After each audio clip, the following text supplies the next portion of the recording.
Hello everyone, welcome back to my channel skill arch. मैं हूं प्रियंका और जो आज की हमारी क्लास रहेगी, इस क्लास में एक्सरसाइज 5.1 के जो आगे के क्वेश्चन हैं उन्हीं को हम कंटिन्यू करेंगे।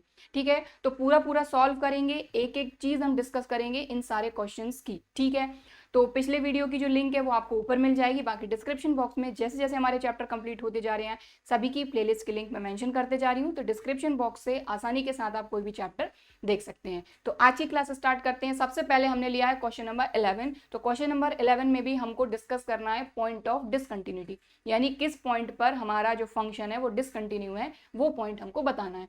तो जैसे अभी पिछले सारे क्वेश्चन सॉल्व किए वैसे ही इसको सॉल्व करना है। सबसे पहले हमको ये देखना है कि हमको कंटिन्यूटी चेक कहाँ करनी है।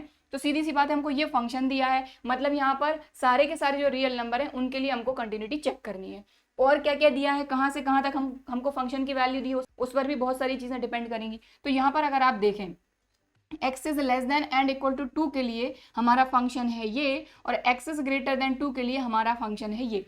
कहने का मतलब ये है कि अगर x की वैल्यू 2 से छोटी या इक्वल होती है तो ये फंक्शन यूज करना है, और अगर x की वैल्यू 2 से बड़ी होती है तो हमको ये इस फंक्शन का यूज करना है। कहने का मतलब ये है कि सारे के सारे जो रियल नंबर है उनके लिए हमको चेक करना है, लेकिन फंक्शन कहाँ ब्रेक हो रहा है, 2 पर।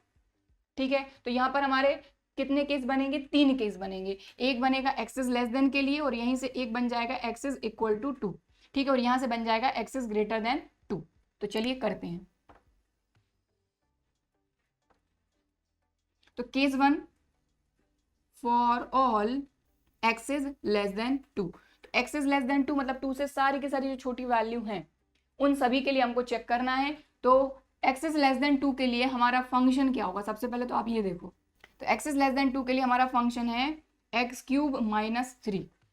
तो यहां पर आप एक चीज क्या कर सकते हैं कि आप देख रहे हैं ये जो फंक्शन है ये क्या है, पॉलिनोमियल फंक्शन है, इसलिए ये कंटिन्यूअस होगा। तो एक लाइन में आप इसका आंसर कर सकते हैं अगर ज्यादा नंबर में क्वेश्चन नहीं आता है तो यहाँ पर क्या है, ये पॉलिनोमियल फंक्शन है। तो इसका आंसर आप क्या लिख सकते हैं कि since f is a polynomial function so f is continuous for all x is less than 2।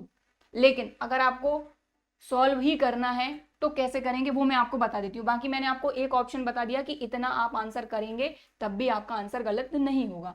तो देखिए वही, let c be a real number. ठीक है, हमने एक रियल नंबर ले लिया c which is less than 2। तो सी ऐसे रियल नंबर है जो 2 से छोटे हैं। ठीक है, अब सबसे पहले तो लिमिट फाइंड करेंगे। तो फंक्शन तो हमारा फिक्स है एक्स की उन वैल्यू के लिए जो 2 से छोटी हैं। ठीक है, तो हमारा जो फंक्शन रहेगा वो यही रहेगा। तो हम सीधी सीधी फंक्शन की वैल्यू फाइंड कर लेते हैं सी पर। तो ये फंक्शन हो जाएगा सी क्यूब माइनस 3, और लिमिट फाइंड कर लेते हैं। तो left hand limit right hand limit यहाँ पर फाइंड करने की जरूरत नहीं है, क्योंकि फंक्शन हमारा ये है 2 से छोटी वैल्यू के लिए। तो limit x tending to c, और यहाँ एफ ऑफ एक्स, तो ये हो जाएगा limit x tending to c. Function क्या है हमारा, एक्स क्यूब माइनस 3। फंक्शन की वैल्यू पुटअप करेंगे तो सी क्यूब माइनस 3। तो भाई आपकी फंक्शन की वैल्यू और लिमिट दोनों इक्वल आ रहे हैं, मतलब फंक्शन कंटिन्यूअस है। अगर शो करना है तो ऐसे कर सकते हैं। बाकी एक लाइन में आंसर कर सकते हैं कि since F is a polynomial function so F is continuous for all x is less than 2। Clear, ठीक है, दोनों तरीके मैंने आपको बता दिए। अब इसके बाद दूसरा केस क्या बनेगा, यहाँ पर क्या है, लेस देन के साथ इक्वल भी है, तो एक्स इज इक्वल टू 2 के लिए भी करेंगे। तो केस 2 करते हैं। और जैसा कि मैं पिछले सारे क्वेश्चन में आपको बता चुकी हूँ कि जब सीधी सीधी वैल्यू है कि x is equal to 2, x is equal to 0, तब आपको सारी चीजें प्रॉपर करना है, क्योंकि आपका फंक्शन देखें यहाँ पर ही ब्रेक हो रहा है। 2 से छोटी वैल्यू के लिए ये फंक्शन है और 2 से बड़ी वैल्यू के लिए ये फंक्शन है, इसलिए left hand limit right hand limit find करना है। तो चलिए करते हैं। तो सबसे पहले तो हमारा फंक्शन क्या होगा, तो फंक्शन की वैल्यू फाइंड करते हैं। तो x इक्वल टू 2 के लिए हमारा फंक्शन है एक्स क्यूब माइनस 3। तो अब 2 पर वैल्यू फाइंड करना है, तो ये हो जाएगा एफ ऑफ 2, 2 का क्यूब माइनस 3। 2 क्यूब कितना हो जाएगा, 2 2 4 4 2 8, 8 माइनस 3 कितना आ जाएगा 5। तो ये आ गई फंक्शन की वैल्यू। अब लेफ्ट हैंड लिमिट फाइंड करेंगे, तो लिमिट एक्स टेंडिंग टू 2 पे लग जाएगा माइनस एफ ऑफ एक्स। अब आप देखें यहाँ पर limit x tending to 2 minus, अब 2 माइनस यानी 2 से छोटी वैल्यू। 2 से छोटी वैल्यू के लिए फंक्शन क्या है, तो एक्स इज लेस देन 2 यहाँ आ रहा है, तो यही फंक्शन हो जाएगा अपना एक्स क्यूब माइनस 3। अब ये जो लिमिट है यहाँ पर हम पुटअप करेंगे तो 2 माइनस मतलब 2 से थोड़ा सा माइनस, तो यहाँ पर हम ले लेते हैं उसको h टेंडिंग टू 0 और x की जगह पे आ जाएगा 2 माइनस एच, तो यहाँ आ जाएगा 2 माइनस एच क्यूब माइनस 3। ये x है ना, एक्स क्यूब माइनस 3, x की जगह पे क्या आ रहा है, x किसकी तरफ टेंड कर रहा है, 2 माइनस की तरफ, तो 2 माइनस एच, और h को हमने बता दिया कि h टेंड कर रहा है 0 की तरफ। तो इस तरह के क्वेश्चन हम कर चुके हैं, इसलिए अब इसको ज्यादा मैं एक्सप्लेन नहीं करूंगी, ठीक है। चलो अब ये जो लिमिट है यहाँ पर पुटअप कर देंगे तो ये क्या हो जाएगा 2 माइनस 0 क्यूब माइनस 3, 2 माइनस 0 2 का cube 2 to the 4 4 to the 8 minus 3 5। Left hand limit आ गई। अब राइट हैंड लिमिट फाइंड करेंगे, limit x tending to 2 plus F of X, ठीक है। तो ये हो जाएगा limit x tending to 2 plus मतलब 2 से ज़्यादा 2 से बड़ी वैल्यू, तो x इज ग्रेटर देन 2 के लिए जो फंक्शन है वो है एक्स स्क्वायर प्लस 1, तो यह फंक्शन चेंज हो गया एक्स स्क्वायर प्लस 1, ठीक है। अब 2 प्लस लिमिट पुटअप करेंगे, ये वाली लिमिट इसमें पुटअप कर रहे हैं, ठीक है। तो यहाँ पर x की प्लेस पर क्या आएगा 2 प्लस एच एक्स की प्लेस पर और प्लस 1 एज इट इज, और यहाँ लगा दी हमने limit x tending limit h tending to 0। h किसकी तरफ टेंड कर रहा है 0 की तरफ, तभी तो हमने यहाँ h ले पाए, ठीक है। अब ये लिमिट इसमें पुटअप कर दीजिए, तो ये क्या हो जाएगा 2 प्लस 0 का स्क्वायर प्लस 1, 2 प्लस 0 यानी 2 का स्क्वायर 2 टू द 4 4 प्लस 1 5। तो यहाँ पर आप देख पा रहे हैं यहाँ पर फंक्शन की वैल्यू चेंज हुई, बट हमारी जो लेफ्ट हैंड लिमिट है वो भी 5 आ गई, राइट हैंड लिमिट है वो भी 5 आ गई, और जो फंक्शन की वैल्यू है वो भी 5 आ गई। कहने का मतलब ये है कि x इक्वल टू 2 पर आपका फंक्शन कंटिन्यूअस होगा। तो यहाँ पर लिखेंगे हम कि सिंस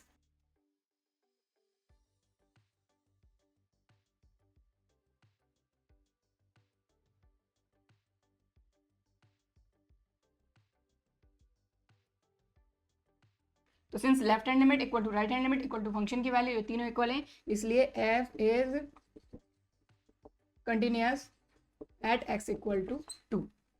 तो यहाँ पर हमने क्या देखा कि x इज लेस देन 2 के लिए फंक्शन कंटिन्यूअस है, यहाँ पर देखा x इक्वल टू 2 के लिए फंक्शन कंटिन्यूअस है। अब एक चीज और रह गई है, x इज ग्रेटर देन 2 के लिए फंक्शन कंटिन्यूअस होगा कि नहीं, तो यहीं कहीं मैं आपको बता देती हूँ। देखो तो यहाँ पर हमने क्या लिखा, केस नंबर 3 हम यहीं कहीं कर रहे हैं, for all x is greater than 2, x is greater than 2 मतलब 2 से बड़ी वैल्यू के लिए। अब 2 से बड़ी वैल्यू के लिए फंक्शन क्या है अपना एक्स स्क्वायर प्लस 1। तो आप एक ही लाइन में इसका आंसर कर सकते हैं कि since f is a polynomial function so f is continuous for all x is greater than 2, आपका आंसर खत्म। और अगर आपको इस तरह से करना है तो वही let c be a real number where c is greater than 2, और यहाँ पर आपका फंक्शन चेंज हो जाएगा, c is greater than 2 x is greater than 2 के लिए, ठीक है। और हमारा फंक्शन क्या हो जाएगा f ऑफ c, फंक्शन हमारा ये रहा एक्स स्क्वायर प्लस 1, तो x की जगह पे क्या आ जाएगा सी स्क्वायर प्लस 1। अब लिमिट फाइंड कर लेंगे, तो limit x tending to c और फंक्शन क्या है हमारा एक्स स्क्वायर प्लस 1, इसमें हम लिमिट पुटअप कर देंगे तो c स्क्वायर प्लस 1। तो हमारी लिमिट और फंक्शन की वैल्यू जो है इक्वल है, इसलिए यहाँ पर जो फंक्शन रहेगा कंटिन्यूअस रहेगा for all x is greater than 2, ठीक है। तो केस 1 में यानी कि x इज लेस देन 2 के लिए भी फंक्शन कंटिन्यूअस है, x इक्वल टू 2 के लिए भी फंक्शन कंटिन्यूअस है, और x इज ग्रेटर देन 2 के लिए भी फंक्शन कंटिन्यूअस है। तो यहाँ पर क्वेश्चन नंबर 11 में हमको ये बताना था कि पॉइंट ऑफ डिसकंटिन्यूटी क्या है। तो यहाँ पर कोई पॉइंट ऐसा नहीं है जहाँ पर हमारा फंक्शन कंटिन्यूअस ना हो, कहने का मतलब ये है कि there is no point of discontinuity. तो यहाँ आंसर में सबसे लास्ट में आपको लिखना है कि hence there is no point of discontinuity. Clear, ठीक है। तो ये हो गया आपका क्वेश्चन नंबर 11। अब हम करेंगे next question, question number 12। So next question, question number 12, ये भी बड़ा ही सिंपल सा क्वेश्चन है, जैसे अभी तक किए वैसे ही करना है। तो चलिए इसको सॉल्व करते हैं, डिसकंटिन्यूटी बताना है किस पॉइंट पर है। तो चलिए करते हैं। सबसे पहले वही केस 1, केस 1 क्या रहेगा, यहाँ 3 केस रहेंगे, x is less than 1, x equal to 1, x is greater than 1। तो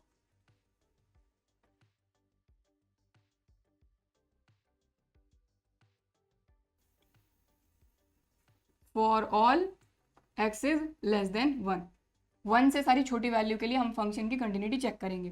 तो x इज लेस देन 1 के लिए फंक्शन क्या है अपना, x की डिग्री 10 माइनस 1। तो यहाँ पर भी सीधा सीधा आप लिख सकते हैं कि since f is a polynomial function so f is continuous for all x is less than 1, खत्म, ठीक है। तो इतना आंसर कर सकते हैं, कोई दिक्कत नहीं, लेकिन अगर सॉल्व करके बताना है, ज़्यादा नंबर का क्वेश्चन है तो कैसे करेंगे वो देख लीजिए। तो वही है कि let c be a real number, c is less than 1, 1 से छोटा है c। ठीक है, सबसे पहले तो हम क्या करेंगे, फंक्शन की वैल्यू फाइंड करेंगे c पर। तो f ऑफ c क्या हो जाएगा, c की डिग्री 10 माइनस 1, तो हमारी फंक्शन की वैल्यू आ गई। अब लिमिट फाइंड करेंगे तो सीधा सीधा लिमिट फाइंड करेंगे। यहाँ पर left hand limit right hand limit मैं फाइंड नहीं कर रही हूँ, आप चाहें तो कर सकते हैं क्योंकि इक्वल ही आना है। ठीक है, तो ये हो गया f ऑफ x। तो यहाँ पर limit x tending to c, f of x क्या हो जाएगा, x की डिग्री 10 माइनस 1, तो यहाँ आ जाएगा c की डिग्री 10 माइनस 1। तो यहाँ पर आप देख पा रहे हैं फंक्शन की वैल्यू और लिमिट जो है वो इक्वल आ गई है। तो यहाँ पर हम लिखेंगे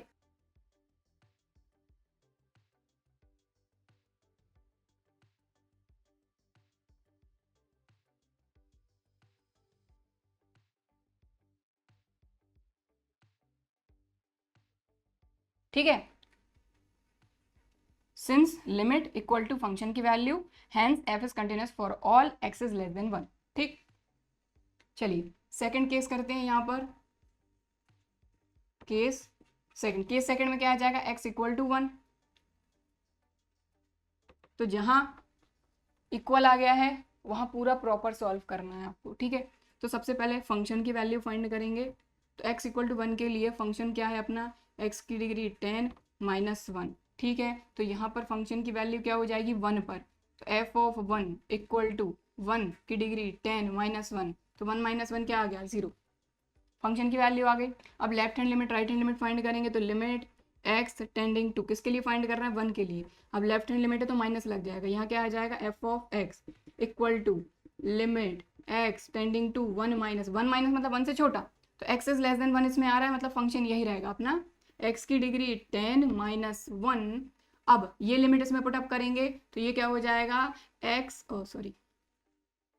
1 माइनस है x की जगह पे, 1 माइनस, तो 1 माइनस h, x की जगह पे ये लिख दिया, डिग्री में 10 है, minus 1 as it is, h tending to 0, और यहाँ लगा दिया अपन ने लिमिट। अब इस लिमिट को यहाँ पर पुटअप कर देंगे तो ये क्या हो जाएगा, 1 माइनस 0 की डिग्री 10 माइनस 1। तो 1 माइनस 0 1, 1 की डिग्री 10, 1 1 माइनस 1 क्या आ गया, 0। तो यहाँ पर लेफ्ट हैंड लिमिट से भी आ गया 0। अब राइट हैंड लिमिट फाइंड करेंगे।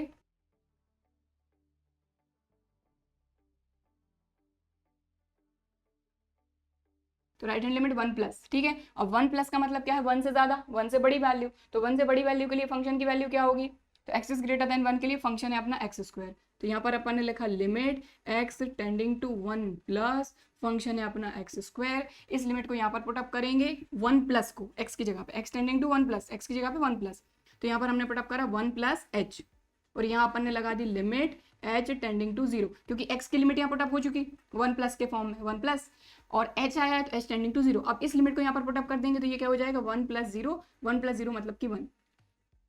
तो अब हम देखें यहाँ पर फंक्शन की वैल्यू आई है 0, लेफ्ट हैंड लिमिट आई है 0, लेकिन राइट हैंड लिमिट आई है 1। कहने का मतलब ये है कि लेफ्ट हैंड लिमिट और राइट हैंड लिमिट इक्वल नहीं है, इसीलिए जो हमारा फंक्शन है वो x इक्वल टू 1 पर कंटिन्यूअस नहीं है। तो यहाँ पर हम लिखेंगे सिंस, तो मैं शॉर्टकट लिख रही हूँ, आपको पूरा लिखना है, लेफ्ट हैंड लिमिट और राइट हैंड लिमिट इसी तरीके से शो करना है, ठीक है।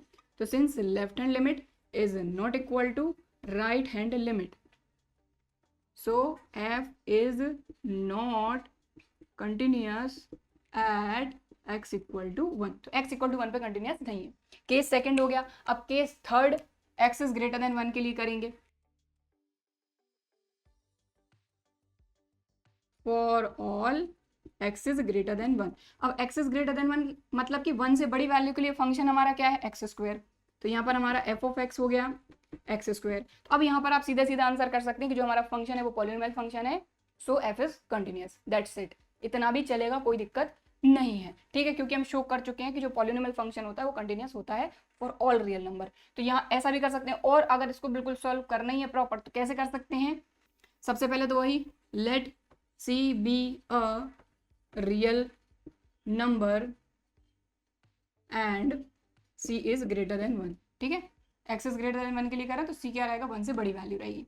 अब सबसे पहले तो हम फंक्शन की वैल्यू फाइंड कर लेते हैं f ऑफ c, तो ये हो जाएगा c स्क्वायर। लिमिट फाइंड कर लेते हैं, limit x tending to c, और फंक्शन क्या है हमारा एक्स स्क्वायर, तो ये हो जाएगा लिमिट x, डायरेक्ट आ जाएगा यहाँ से, इस लिमिट को पुटअप कर देंगे तो c स्क्वायर। तो फंक्शन की वैल्यू और लिमिट दोनों इक्वल आ गए हैं, तो यहाँ पर क्या हो जाएगा हमारा, since limit x tending to c f of x equal है फंक्शन की वैल्यू c पर, so F is continuous for X is greater than 1, यानी 1 से बड़ी वैल्यू के लिए फंक्शन कंटिन्यूअस है, ठीक है, और 1 से छोटी वैल्यू के लिए भी फंक्शन कंटिन्यूअस है, लेकिन x इक्वल टू 1 पर हमारा फंक्शन कंटिन्यूअस नहीं है। तो फाइनल आंसर क्या रहेगा हमारा कि हमारा जो फंक्शन है गिवन फंक्शन वो सारे के सारे रियल नंबर के लिए कंटिन्यूअस है एक्सेप्ट 1 को छोड़कर सारे के सारे रियल नंबर के लिए कंटिन्यूअस है। लेकिन हमको यहाँ पर बोला गया कि पॉइंट ऑफ डिसकंटिन्यूटी बताइए, तो हम लिख देंगे कि the point of discontinuity is x equal to 1, ठीक। तो यहाँ लिखेंगे सो f is continuous for all real numbers except 1 को छोड़कर सारे रियल नंबर के लिए कंटिन्यूअस है, hence point of discontinuity is x equal to 1, खत्म, ठीक है। तो बिल्कुल प्रॉपर आप करिए, आपके कहीं मार्क्स नहीं कटेंगे, ठीक है। तो ये हो गया आपका क्वेश्चन नंबर 12। अब हम करेंगे नेक्स्ट क्वेश्चन, क्वेश्चन नंबर 13। देखिए ये आपका केस 1, क्योंकि आपको हो सकता है क्लियर समझ में नहीं आ रहा हो, ये है आपका केस 2 और ये है आपका केस 3, ठीक है। और इसके बाद ये जो लास्ट में लिखा हुआ है हमने, ये आपका final answer. So next question है क्वेश्चन नंबर 13। क्वेश्चन नंबर 13 का फंक्शन यहाँ लिखा हुआ है और हमको बोला जा रहा है is the function defined by a continuous function. मतलब वही सीधी सी बात है कि हमसे पूछा है कि ये फंक्शन कंटिन्यूअस है या नहीं, दैट्स इट। तो चलो चेक कर लेते हैं। तो यहाँ पर कितने केस बनेंगे, एक तो x इज लेस देन 1 के लिए बनेगा, x इक्वल टू 1 के लिए बनेगा और x ग्रेटर देन 1 के लिए बनेगा, ठीक है। तो यहाँ पर 1 पर हमारा फंक्शन ब्रेक हो रहा है, देखें x लेस देन 1 के लिए और इक्वल टू 1 के लिए और x इज ग्रेटर देन 1 के लिए हमारे फंक्शन अलग अलग हैं। तो चलिए करते हैं। Case 1, for all x is less than 1, ठीक है। तो x इज लेस देन 1 के लिए हमारा फंक्शन क्या है, x इज लेस देन 1 के लिए फंक्शन है x प्लस 5। तो यहाँ पर वही है, एक लाइन में आप आंसर कर सकते हैं कि since f is a polynomial function so f is continuous, that's it, ठीक है। लेकिन मैं पूरा सॉल्व करके आपको बता रही हूँ ताकि आपको कंफ्यूजन ना हो कि अगर ऐसे करना है तो कैसे करेंगे, ठीक है। बाकी इतना भी लिखेंगे तब भी चलेगा, कोई दिक्कत नहीं है, ठीक है। तो यहाँ पर आप लिख सकते हैं कि since f is a polynomial function so f is continuous for all x is less than 1, ठीक। तो चलिए सॉल्व करना है तो कैसे करेंगे देख लेते हैं। तो let c be a real number,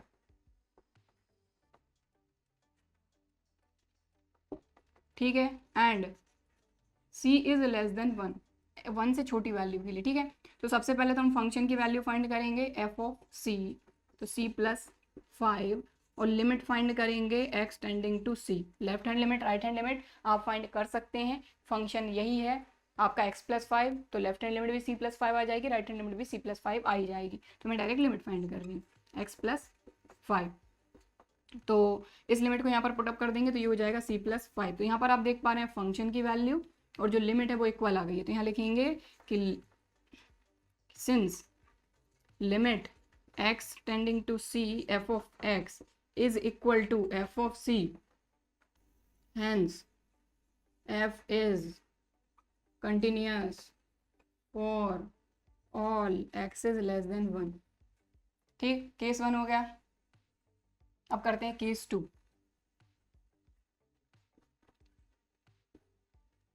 case 2 में क्या है, x इज लेस देन 1 हो गया। अब इसी में x इक्वल टू 1 भी है, तो एट x इक्वल टू 1, ठीक। तो सबसे पहले तो फंक्शन देखेंगे f of x equal to, function क्या है x इक्वल टू 1 के लिए अपना x प्लस 5, ठीक है।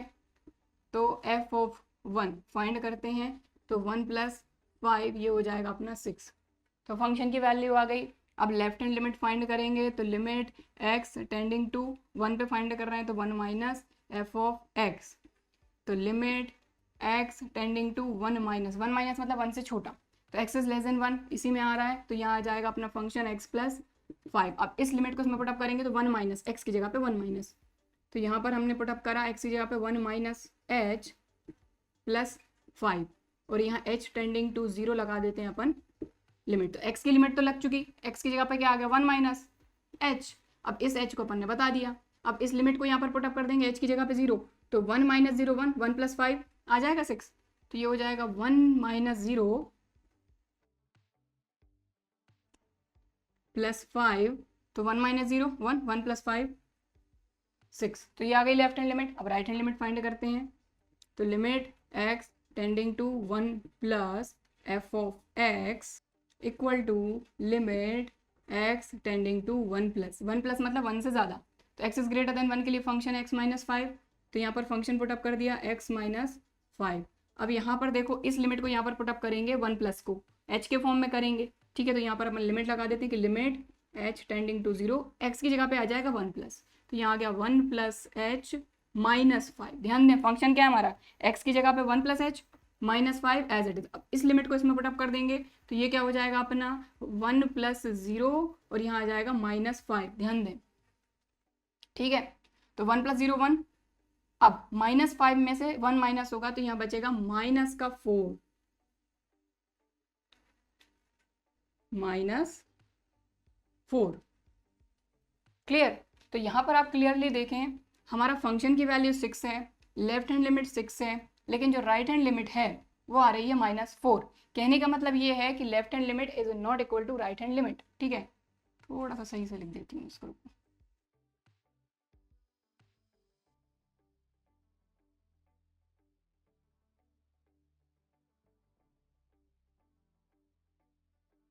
ठीक है। तो यहाँ पर देखें left hand limit is not equal to right hand limit, तो यहाँ पर हम लिखेंगे कि since left hand limit is not equal to right hand limit, so f is not continuous at x equal to 1। x equal to 1 पे तो continuous नहीं है ये। अब केस 3 आता है हमारा, केस 3 क्या आएगा, x इज ग्रेटर देन 1, तो यहाँ लिखेंगे for all x is greater than 1, ठीक है। अब x इज ग्रेटर देन 1 के लिए हमारा फंक्शन क्या है, x इज ग्रेटर देन 1 के लिए फंक्शन है हमारा x माइनस 5। तो यहाँ पर आप डायरेक्ट आंसर कर सकते हैं कि f is a polynomial function, hence f is a continuous function, that's it, ठीक है। इतना आंसर करके छोड़ सकते हैं। बाकी अगर सॉल्व करना है जिन लोगों को कि करना ही है तो ऐसे कर सकते हैं कि हमारा जो फंक्शन है, सबसे पहले तो x इज लेस देन 1 के लिए हमको रियल नंबर लेना पड़ेगा, क्योंकि 1 से जो बड़ी वैल्यू है वो कई सारी हैं। तो यहाँ पर हमने ले लिया कि वही let c be a real number and c is greater than 1, ठीक है।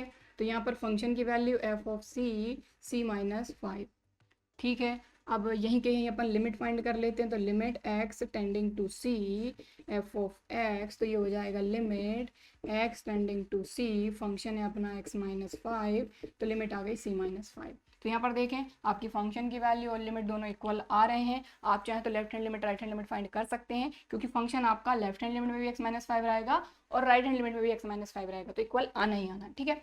तो यहाँ पर क्या आ गया कि आपकी जो लिमिट है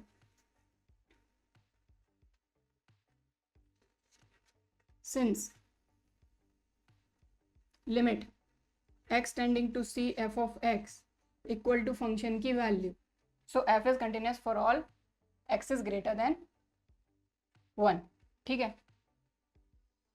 so f is continuous for all x is greater than 1। तो देखो केस 1 में हमने देखा कि 1 से छोटी वैल्यू के लिए फंक्शन कंटिन्यूस है, 1 से बड़ी वैल्यू के लिए फंक्शन कंटिन्यूस है, लेकिन x इक्वल टू 1 के लिए आपका फंक्शन कंटिन्यूस नहीं है। तो लास्ट में वही आंसर लिखना है आपको। हमको क्या बोला गया है कि कंटिन्यूटी चेक करना है, तो यहाँ पर लिख देंगे फाइनल आंसर,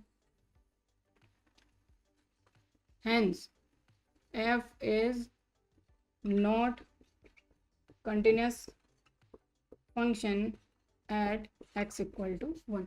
तो यहाँ पर डिसकंटिन्यूटी तो नहीं बतानी थी, सिर्फ इतना बोला गया था कि क्या ये फंक्शन कंटिन्यूस है, तो ये फंक्शन कंटिन्यूस नहीं है। अब अगर पूछा जाता कि कहाँ पर नहीं है, तो हम बोल सकते हैं कि x इक्वल टू 1 पर हमारा फंक्शन कंटिन्यूस नहीं है। तो ये हो गया आपका क्वेश्चन नंबर 13। अब हम देखेंगे नेक्स्ट क्वेश्चन, क्वेश्चन नंबर 14। तो आगे हमको बोला जा रहा है discuss the continuity of the function f where f is defined by, यानी कि आगे जो क्वेश्चन है 14, 15 और 16 इनके लिए हमको बोला गया कि कंटिन्यूटी डिस्कस करना है। तो कंटिन्यूस है या नहीं, और कंटिन्यूस नहीं है तो कहाँ पर है। ठीक है, तो चलिए करते हैं। तो क्वेश्चन नंबर 14 हम करते हैं यहाँ पर।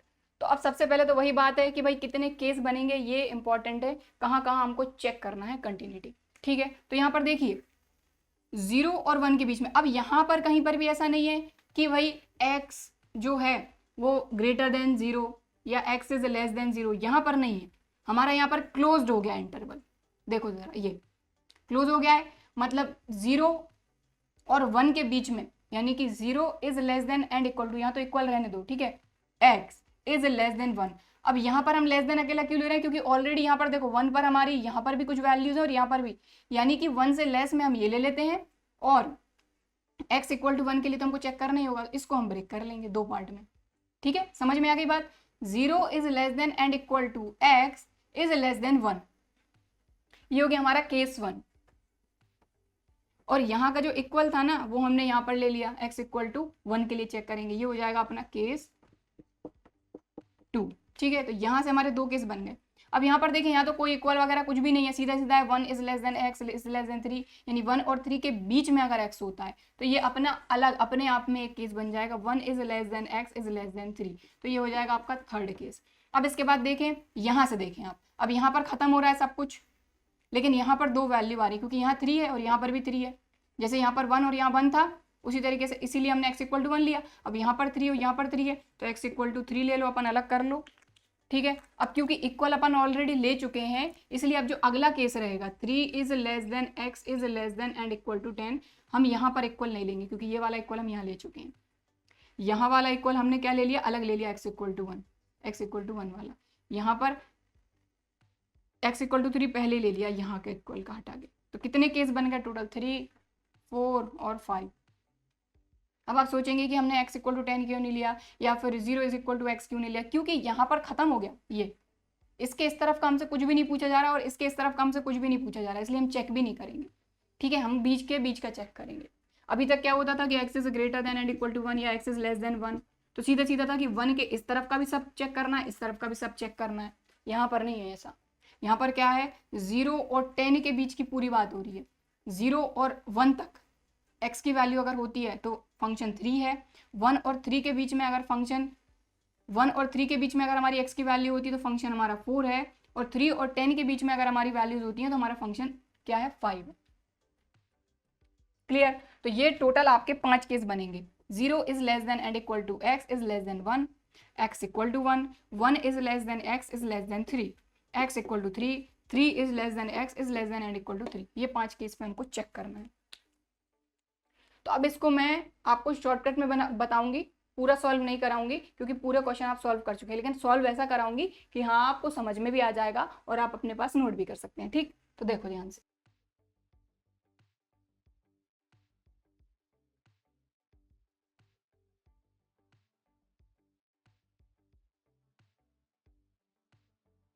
पहली चीज तो ये हमारे 5 केस बनेंगे, इस पर आपको ढंग से सॉल्व करना है, इस पर आपको ढंग से सॉल्व करना है। तो ये दोनों चीजें तो मैं आपको सॉल्व करके बता ही रही हूँ।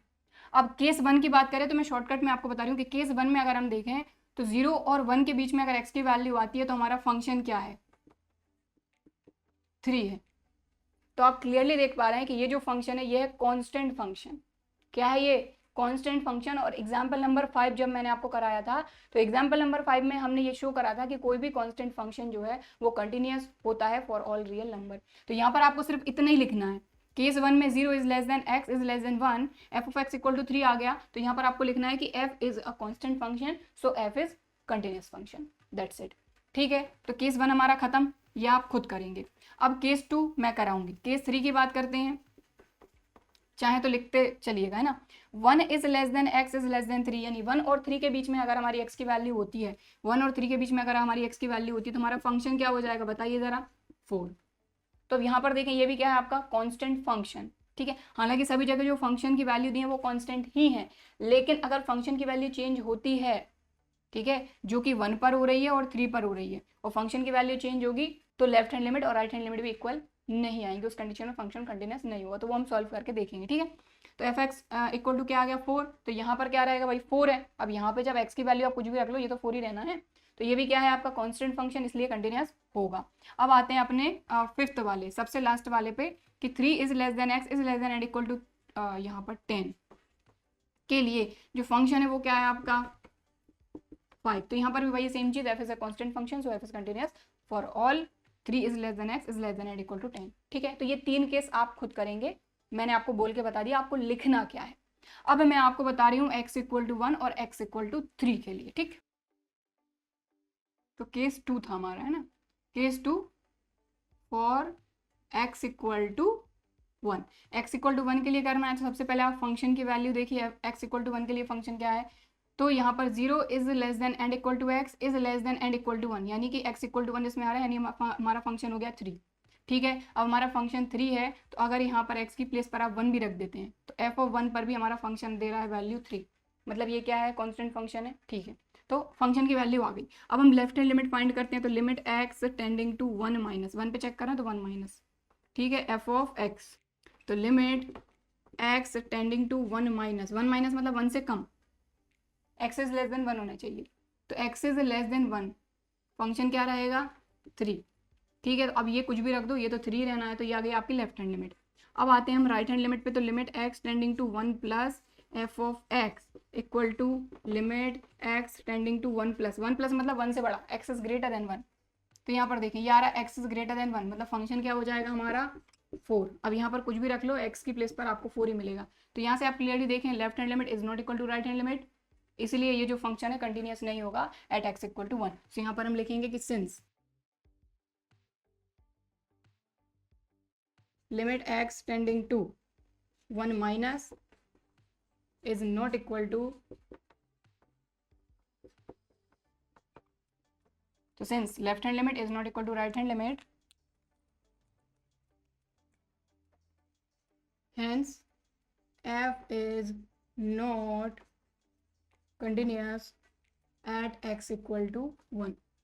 ठीक, अब केस 4th था हमारा, है ना, केस 4th क्या था, एट x इक्वल टू 3 के लिए चेक करना है, तो x इक्वल टू 3 के लिए चेक करेंगे, सबसे पहले फंक्शन की वैल्यू देख लेते हैं, तो f ऑफ x फंक्शन क्या x इक्वल टू 3 के लिए, देखो यहाँ पर 3 इक्वल टू x, तो फंक्शन क्या हो गया 5।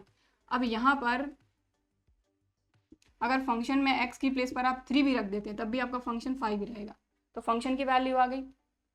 अब लेफ्ट हैंड लिमिट फाइंड करते हैं, तो limit x tending to 3 minus limit x tending to 3 plus, तो यहाँ फंक्शन नहीं लिख रही हूँ मैं, डायरेक्ट फंक्शन की वैल्यू, तो 3 माइनस मतलब 3 से छोटा, x इज लेस देन 3, तो कहाँ रहा x is less than 3, x is less than 3, function है हमारा 4, और 3 प्लस मतलब x इज ग्रेटर देन 3, तो x इज ग्रेटर देन 3 के लिए फंक्शन है हमारा 5, तो लिमिट कुछ भी रहे, ये 4 ये 5। ठीक है, तो आप देख लीजिए left hand limit is not equal to right hand limit, तो यहाँ पर भी लिखेंगे,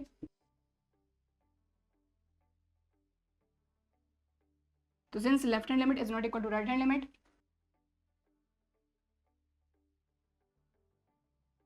तो x इक्वल टू 3 पर भी हमारा फंक्शन जो है ये कंटिन्यूस नहीं है। ठीक है, तो बाकी जो 3 केस थे हमारे उन सभी जगह हमारा फंक्शन कंटिन्यूस था, लेकिन हमारा जो फंक्शन है ये x इक्वल टू 1 पर कंटिन्यूस नहीं है और x इक्वल टू 3 पर कंटिन्यूस नहीं है।